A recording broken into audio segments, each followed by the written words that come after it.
ইসরায়েলের সবচেয়ে ভয়াবহ হামলা চালালো ইরান। গেল রাতভর ক্ষেপণাস্ত্র হামলা চালায় তারা। ধ্বংস হয় হাইফার বৃহৎ তেল পরিশোধনাগার। এদিকে তেহরান খালি করার হুঁশিয়ারি দিয়েছেন মার্কিন প্রেসিডেন্ট ডোনাল্ড ট্রাম্প। আর ইসরায়েলকে থামাতে ট্রাম্পের প্রতি আহ্বান জানিয়েছেন ইরান। তবে নেতানিয়াহু বলেছেন, ইরানের সর্বোচ্চ নেতা আয়াতুল্লাহ আলী খামিনিকে হত্যা করলেই কেবল এই সংঘাতের অবসান ঘটবে। ইমতিয়াজ আহমদের রিপোর্টে বিস্তারিত। ইরানে ইসরায়েলি হামলার মধ্য দিয়ে শুক্রবার শুরু হওয়া সংঘাত গড়িয়েছে পঞ্চম দিনে। একে অপরের স্থাপনা, তেল পরিশোধনাগার লক্ষ্য করে দফায় দফায় হামলা চালাচ্ছে।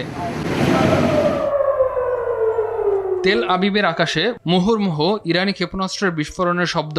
ইসরায়েলের অহংকার খ্যাত আয়রন ডোম হ্যাক করে বেশ কয়েকটি লক্ষ্যবস্তুতে আঘাত হানে ইরানি ক্ষেপণাস্ত্র। ইসরায়েলও তেহরানে জোরালো বিস্ফোরণের ঘটনা ঘটাচ্ছে। সংঘাতের বলি হচ্ছে সাধারণ মানুষ। সবার মনে একই প্রশ্ন, এ সংঘাতের শেষ কোথায়? সোমবার মধ্যরাত থেকে ভোর পর্যন্ত ইরানের ছোড়া ক্ষেপণাস্ত্র প্রতিহতে প্রাণপণ চেষ্টা চালিয়ে যাচ্ছে ইসরায়েলি বাহিনী। ইরান থেকে নিক্ষেপ করা ড্রোন ভূপাতিতের দাবি করছে তারা।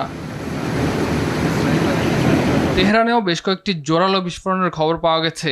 সোমবার রাতে ইরানের রাষ্ট্রীয় টেলিভিশনে লাইভ সম্প্রচারকালীন হামলা চালায় ইসরায়েল। এতে নিহত হয় 3 জন।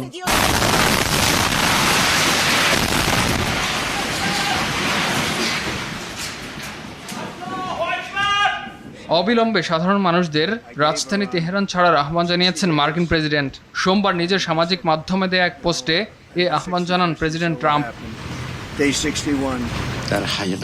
ইসরায়েলকে থামাতে ট্রাম্পের প্রতি আহ্বান জানিয়েছে ইরান। দেশটির পররাষ্ট্রমন্ত্রী আব্বাস আরাকচি বলেন, যদি সত্যি ট্রাম্প চলমান সংঘাত থামাতে চান, তবে ইসরায়েলের উপর যুদ্ধবিরতির জন্য চাপ প্রয়োগই একমাত্র সমাধান।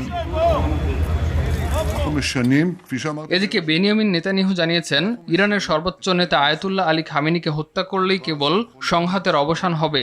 অন্যদিকে ইরান কখনোই পারমাণবিক শক্তি অর্জন করতে পারবে না বলে যৌথ বিবৃতি দিয়েছে 7 অর্থনৈতিক পরাশক্তির জোট G7। ইমতিয়াজ